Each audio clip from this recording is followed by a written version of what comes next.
तो नमस्कार। Tech legal yes for channel पर मैं राजेंद्र शाह एडवोकेट आप लोगों का स्वागत करता हूं। साथियों, सहारा इंडिया रिफंड मनी अपडेट। कब मिलेगा सहारा निवेशकों का पैसा? सबसे अहम सवाल। साथियों, माननीय सर्वोच्च न्यायालय ने 9 माह का समय दिया। माननीय अमित शाह जी, जो सहकारिता मंत्री हैं तथा गृह मंत्री भी हैं, देश के एक अहम पद पर विराजमान हैं। प्रधानमंत्री के बाद अगर किसी दूसरे नंबर का कोई नेता होता है देश का, तो वह गृह मंत्री ही होता है। साथियों, आज अमित शाह जी हमारे देश के बहुत ही प्रभावशाली नेता में से एक हैं। उनके द्वारा बोला गया कि 4 माह में ही हम निवेशकों का पैसा भुगतान करेंगे। 4 माह में 10 करोड़ निवेशकों का पैसे का भुगतान करेंगे। अब कैसे करेंगे, कब करेंगे, क्या होगा, कोई गाइडलाइन, कोई रोड मैप आज दिन तक किसी भी निवेशक को नहीं बताया गया। जबकि सोचिए साथियों, ये मैटर इतना गंभीर है, इतना गंभीर है। कई सारे निवेशकों के बेटियों की शादी नहीं हो पा रही है। शादी का सीजन चालू हो गया है, 1 माह तक शादी का सीजन चलेगा, फिर ऑफ हो जाएगा, लेकिन सरकार के कान में जू तक नहीं रेंग रही है। साथियों, बहुत सारे निवेशक, यहां तक कि मैं खुद भी सीआरसी से आरटीआई लगाकर जानकारी मांगने का प्रयास किया, जानकारी चाहा कि क्या कर रहे हैं आप। विगत 1.5 माह हो गया, सर्वोच्च न्यायालय का आदेश 29/3 को आया था, आज 11-12 तारीख हो गया। अभी तक आप लोगों के द्वारा कोई भी रोड मैप, कोई भी जानकारी निवेशकों को नहीं बताया जा रहा है। आखिर ऐसा आपके द्वारा क्यों किया जा रहा है? आप माने सरकार इतना लापरवाह कैसे हो सकती है? ये सबसे ताज्जुब वाली बात है और कभी कभी लोकतंत्र पर भी सवाल उठता है। सरकार जो है जनता के प्रति जवाबदेह है, और जनता जब त्राहिमाम कर रही है, फिर भी सरकार उसको नजरअंदाज कर दे, कोई जानकारी न दे, तो यह एक बहुत ही विकट कठिनाई, विकट समस्या की ओर इंगित करता है। साथियों, आज हमारे देश में लोकतंत्र है और लोकतंत्र में सभी को जानने का हक है कि सरकार क्या कर रही है, कब करेगी, कैसे करेगी। यह सब जानकारी सरकार को पारदर्शी रखना चाहिए। जनता को रोज बरोज जानकारी देना चाहिए कि आज सीआरसी ने ये किया, कल सीआरसी ये करेगी, इतने दिनों में सीआरसी ने क्या किया। लेकिन कोई जानकारी सीआरसी के आप वेबसाइट पर चले जाइए, उसके अपडेट में कोई अपडेट नहीं है। सहारा के वेबसाइट पर जाइए, कोई जानकारी नहीं है। सेबी के वेबसाइट पर जाइए, कोई जानकारी नहीं है। आखिर ये क्या चल रहा है? कब तक ऐसा चलेगा? थोड़ा सा चूक जरूर हम लोगों से हुई है, हम निवेशक साथियों से, और जो आंदोलनकारी हैं हमारे, बहुत सारे लोग जो आंदोलन समूह बनाए हैं, बहुत देश भ्रमण कर रहे हैं। देश भ्रमण करके माने भुगतान मिशन अभियान चलाया जा रहा है बहुत सारे साथियों के द्वारा। लेकिन मेरा कहना है कि क्या इन लोगों पर भी प्रश्न चिन्ह उठता है? हालांकि जो लोग उस फील्ड में उतर चुके हैं, सरकार का विरोध करना चालू कर दिए हैं, सहारा का विरोध करना चालू कर दिए हैं, ऐसे लोगों पर प्रश्न चिन्ह इसलिए उठता है कि जहां इनको बोलना चाहिए वहां ये लोग भी नहीं बोलते हैं। कोई काम कोई आवश्यक जो चीज करना चाहिए, जैसे मिशन भुगतान के तहत एक संगठन बना है जो पूरे देश में भ्रमण किए हैं। लेकिन अभी अहम चुनाव जो कर्नाटक में चुनाव होने जा रहा है विधानसभा का, और कर्नाटक के चुनाव में भाजपा की स्थिति बहुत दयनीय बनी हुई है, यहां तक कि भाजपा वहां हारने वाली है। ऐसे माहौल में अगर हमारे संगठन के द्वारा वहां पे जाके कम से कम 2-4-5 आम सभा ही कर लिया गया होता कि सरकार इतना निरंकुश हो गई है, हम लोगों ने इतना धरना दिया, इतना आंदोलन किया, इतना प्रदर्शन किया, कई सारे निवेशक जो 2-2, 4-4, 10-10 रुपए अपने मेहनत की, अपने गाढ़ी कमाई को बचा के, अपने आने वाले स्वर्णिम भविष्य के लिए अपने प्लान के हिसाब से पैसा जमा किया था कि आज के 5 साल बाद हम अपने बेटी की शादी करेंगे तो इतना रुपए हमको मिलेगा, उस रुपए से हम धूमधाम से शादी करेंगे। आज उनका सारा सपना चकनाचूर हो गया, वो शादी नहीं कर पा रहे हैं। इन सब की जवाबदेही किसके ऊपर है? कहीं ना कहीं ये सब जवाबदेही सरकार की बनती है, लेकिन सरकार इस मसले पर चुप है। सरकार को के लिए बोला गया कि हम 4 माह में भुगतान करेंगे, लेकिन 1.5 माह बीत गया। 1.5 माह में अभी तक सरकार ये नहीं बता पाई कि कैसे भुगतान होगा, आपको आवेदन कहां करना है, आवेदन कैसे करना है। तो ये अब 2.5 महीना में कैसे भुगतान कर पाएंगे 10 करोड़ लोगों का? ऐसा तो है नहीं कि कोई पूरा इनका मिशनरी बना हुआ है, कोई विभाग वगैरह बना हुआ है, उन विभाग को ऑर्डर कर देंगे और दूसरे दिन से भुगतान होना चालू हो जाएगा। माननीय सर्वोच्च न्यायालय ने ऑर्डर दिया कि 5,000 करोड़ रुपया सीआरसी को दिया जाए। अगर सरकार इसमें तनिक भी संवेदनशील होती, तनिक भी गंभीर होती, तो अब तक में 5,000 करोड़ नहीं, लाखों हजार करोड़ रुपए का भुगतान 24 घंटे के अंदर हो गया होता। 24 घंटे के अंदर लाखों हजार करोड़ों का भुगतान हो गया होता, सारे निवेशकों का भुगतान हो गया होता। लेकिन पता नहीं क्या मंशा है सरकार की, क्या मंशा है सीआरसी की, क्या मंशा है। क्या सरकार यह चाहती है कि जो सर्वोच्च न्यायालय 31/8/2012 के जजमेंट में लिखा है कि अगर सेबी के पास क्लेम करता नहीं मिलते हैं, क्लेम करने वाले नहीं मिलते हैं, तो जो राशि बचेगी, माने जो राशि सहारा के द्वारा सेबी में दिया गया है, वह राशि सरकार के संचित फंड में चली जाएगी। तो क्या इस तरह से सरकार सोच रही है कि यह जो राशि है यह सरकार अपने संचित फंड में लेना चाहती है? और संचित फंड में लेना चाहती है तो किसके लिए लेना चाहती है?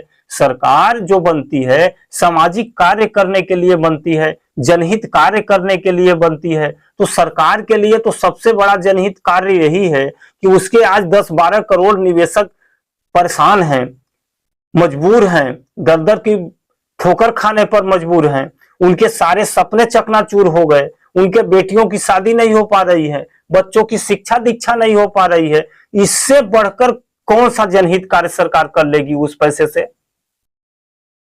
इन सवालों का जवाब कोई नहीं दे रहा है।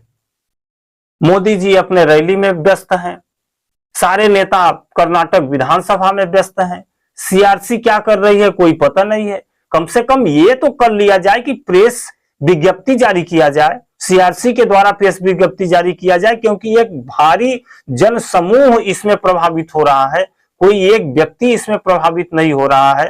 तो मेरा सरकार से निवेदन है कि सरकार कम से कम, हम मानते हैं कि वो तैयार कर रही है, रोड मैप तैयार कर रही है, तौर तरीके तैयार, जो भी तैयार कर रही है, लेकिन इसकी जानकारी, पल पल की जानकारी, पर डे की जानकारी सरकार को या सीआरसी को, जनता को बताना चाहिए। और ये बताने की परम जिम्मेदारी सरकार की है। अगर सरकार ऐसा नहीं करती है तो 11-12 करोड़ के साथ साथ आम आवाम के साथ बहुत बड़ी साजिश की ओर इंगित करता है।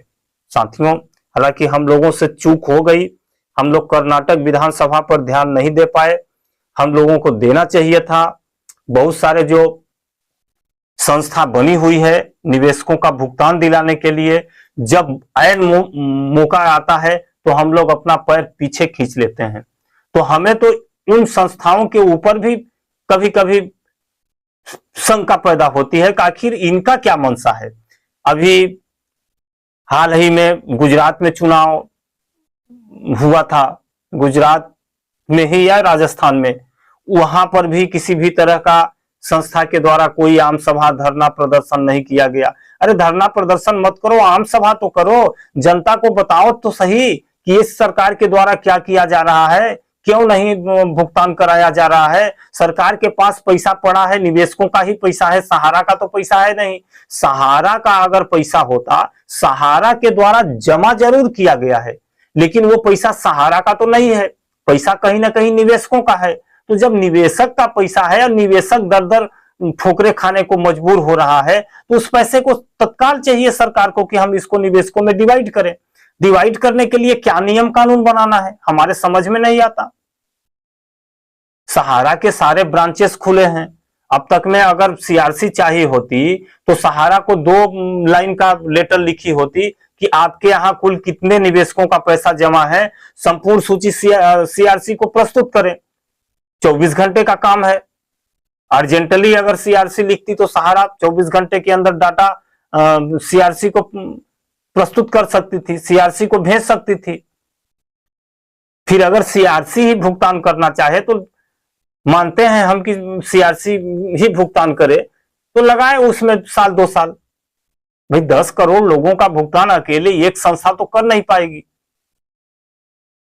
हाँ, एक चीज और हो सकता है, जिन चीजों पर विचार करना चाहिए था सरकार को, आम जो बैंक है, प्राइवेट बैंक हो चाहे राष्ट्रीयकृत बैंक हो, अगर आप प्राइवेट बैंक को इसमें नहीं अवेलेबल करना चाहते हैं तो राष्ट्रीयकृत बैंकों को कर दीजिए।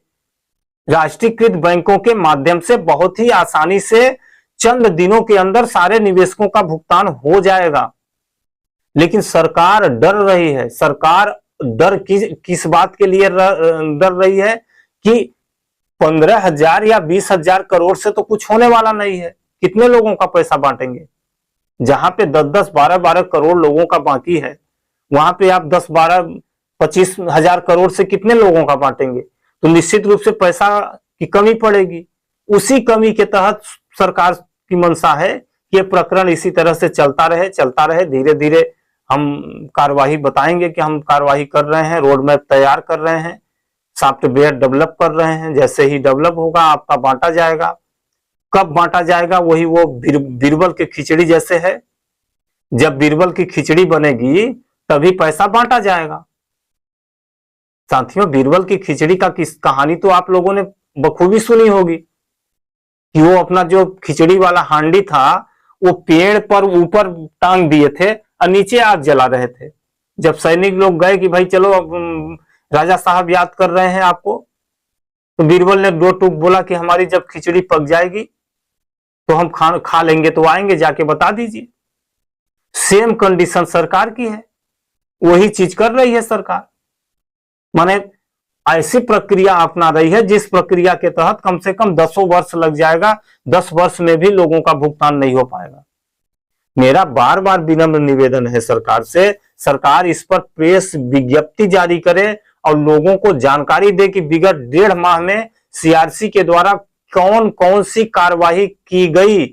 प्रत्येक दिन की जानकारी जनता को मुहैया कराया जाए।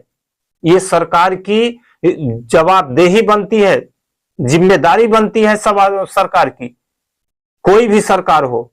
लेकिन सरकार डे बाय डे क्या क्या कार्यवाही हुआ उसकी जानकारी बताया जाए। साथियों, इसी तरह से चूंकि मैं सीआरसी के साइट पर भी गया, सहारा के भी साइट पर गया, सुप्रीम कोर्ट के भी साइट पर गया, लेकिन किसी भी साइट से कोई नया अपडेट नहीं मिला। तो मैं सोचा कि इन जानकारियों को सरकार से मांगने का एक वीडियो बनाया जाए। और आप लोगों से मेरा निवेदन है कि कृपया इस वीडियो को आप अधिक से अधिक शेयर जरूर करें, लाइक करें या मत करें, शेयर करें, ताकि ये वीडियो सरकार के कानों तक पहुंचे, सरकार के नुमाइंदों तक पहुंचे, सरकार के चहेतों तक पहुंचे, जिससे उनका जो थोड़ा बहुत जो कुंभकर्ण की नींद सो रहे हैं, कहीं भी थोड़ा सा उनको आहट महसूस हो और जनता के दुख दर्द का थोड़ा सा आभास हो और इस पर वो एक्शन लें। हालांकि एक्शन लेने वाले नहीं हैं, क्योंकि हम लोगों से चूक हो जाती है, बार बार चूक हो जाती है और हम लोगों के चूक का फायदा उठाती है सरकार। खैर, जो भी होगा साथियों, जो भी अपडेट होगा मैं अपने चैनल पर दूंगा। अगर चैनल पर आप नए हो तो चैनल सब्सक्राइब कर लें, ताकि मैं जो भी वीडियो आप लोगों को सहारा रिफंड से संबंधित बनाऊंगा, जो भी अपडेट आता है, मैं अपने चैनल पर सबसे प्रथम वीडियो बनाकर जानकारी देता हूं। साथियों, आज के वीडियो में बस इतना ही। मुझे आज्ञा दीजिए। नमस्कार।